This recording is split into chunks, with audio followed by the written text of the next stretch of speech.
2006-07 সালের দিকের একজন জনপ্রিয় কণ্ঠশিল্পী ইমন খান। সেই সময় তার আজও প্রতি রাতে গানটির মাধ্যমে তিনি তুমুলভাবে পরিচিতি পান।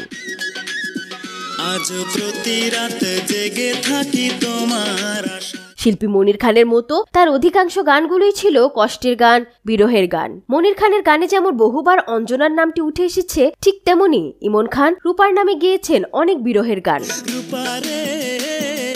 তবে মনির খানের অঞ্জনা নামটি কাল্পনিক হলেও ইমন খানের জীবনে সত্যিই একবার রূপার আবির্ভাব ঘটেছিল। তখন তিনি ক্লাস 7 কিংবা 8-এ পড়েন। এ সম্পর্ক গড়িয়েছিল 4 বছর। পরবর্তীতে পারিবারিকভাবে বিয়ে হয়ে যায় রূপার।